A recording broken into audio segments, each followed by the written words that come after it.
My name is Brooklyn Lyons, and today I'm going to tell you about how we use physics in our daily activities. Physics. Physics has probably been around for as long as we, as humans, have been around, and will probably continue to be around as long as humans exist on Earth. But what exactly is physics? Physics is the study of matter, energy, and the interaction between the two. So, in what ways can physics be applied or used in our lives? Physics can be applied or used in many aspects or areas of our lives. These would include sound, heat, friction, gravity, inertia, electricity, and even light. There are also other aspects or areas where physics can be applied, but I just want to talk to you about these few. The use of physics in friction. The example I used for this subject is walking. Walking includes Newton's laws and a little bit of friction itself. Newton's first law states that anybody or at rest tends to stay at rest unless acted upon by an opposing force. Newton's second law states that force is equal to the change in momentum per the change in time. And Newton's third law says that for every action there's an equal yet opposite reaction. So how does friction and walking relate? You could say that as we are walking, our feet are gliding across the ground as we take steps. So is friction between our feet and the ground as we're walking. And this friction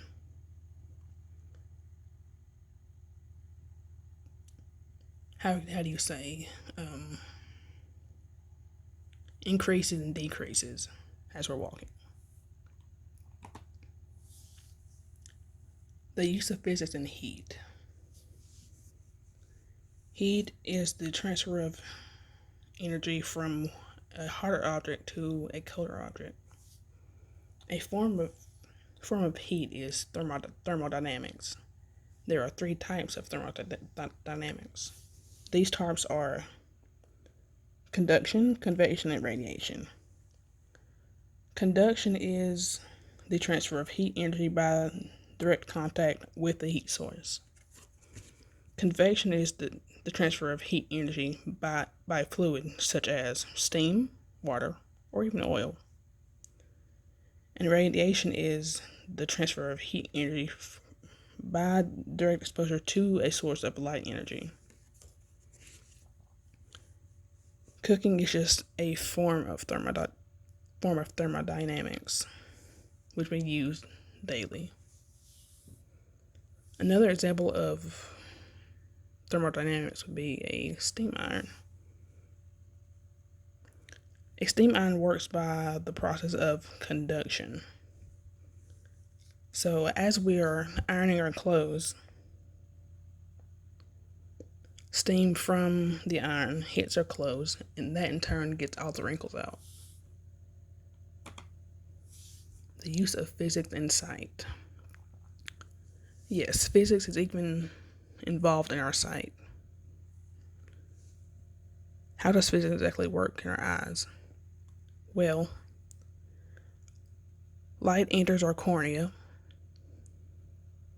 and that light bends in our lens, and in return, an image is created in our retina.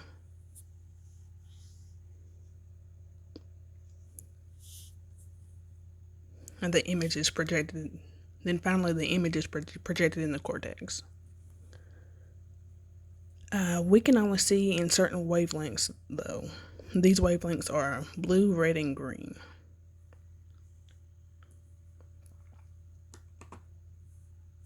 The use of physics in electricity and sound. I've I've chosen headphones and Doppler radar for the examples of sound. In our headphones, we have little magnets that create the sound waves that go through our headphones. These sound waves beat against our eardrums, and that in turn creates music.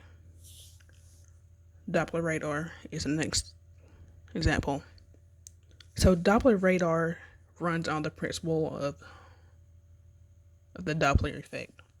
What is the Doppler effect? Doppler effect is an increase in the frequency of sound, light, and or other waves as a source of the observer moves to or from each other.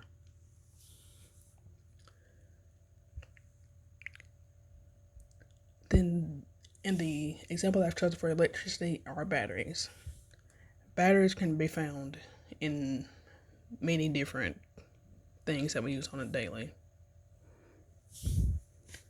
Batteries work on the principle of capacitance. What is capacitance exactly? Capacitance is the ratio change in an electric charge, in a system to the corresponding change in its electrical potential. So what exactly does this principle say? Capacitance of a conductor increases when an earth conductor is brought near it.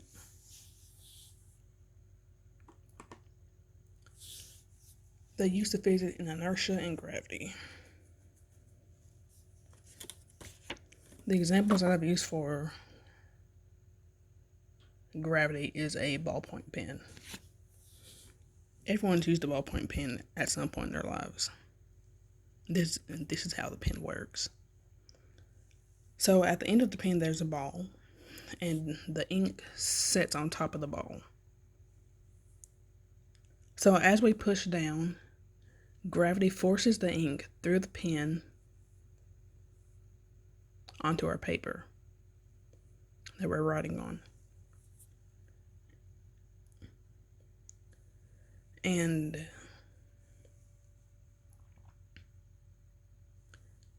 to say that if we were to remove the ball from the pen, gravity would pull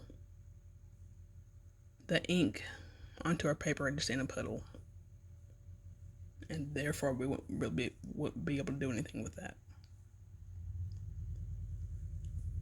The example that I've chosen for inertia are seat belts.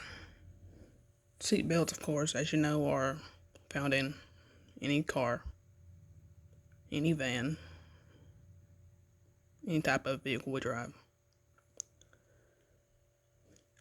But seat belts are